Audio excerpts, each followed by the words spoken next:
গতকাল সামাজিক পাতায় চোখ রাখার পরে হঠাৎই যেটা সামনে এলো তাতে অবাক হলো টেলি দর্শকরা।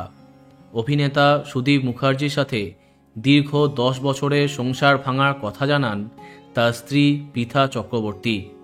তিনি লিখেছেন, আমরা আর একসঙ্গে নেই।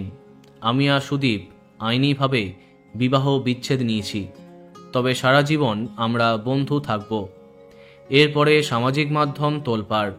কয়েকদিন আগে অবধি যে কাপেলকে একসঙ্গে দেখা যেত, হঠাৎ তাদের কি হলো।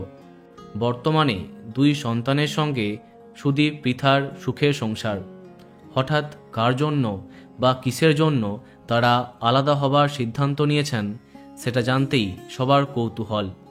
হঠাৎ করে সবটা সামনে এলেও বেশ কয়েকদিন আগে থেকে তার ইঙ্গিত সামাজিক মাধ্যমে আসছিল। যেমন দিন 4 আগে সামাজিক মাধ্যমে সুদীপ লিখেছিলেন, লুকিয়ে প্রেম করবার বড় সমস্যা।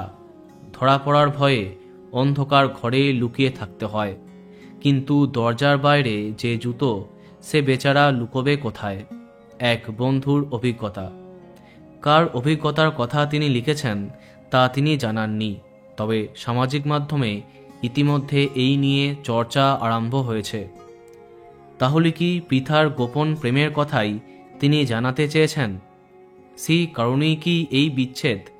তবে সম্প্রতি সুদীপ ফেসবুকে জানিয়েছেন পুরো বিষয়টাই একটি নিছক মজা। তার স্ত্রী প্র্যাঙ্কের জন্য করেছেন, আর তারপরই এই রকম বিষয়ে মজা করবার জন্য দর্শক মহলে বিতর্কের সৃষ্টি হয়েছে। তো বন্ধুরা, এখন তোমার কি মন্তব্য কমেন্টে জানাতে পারো। আর এই রকমই আরও অনেক ভিডিও পেতে সাবস্ক্রাইব কারেন্ট বস। ধন্যবাদ।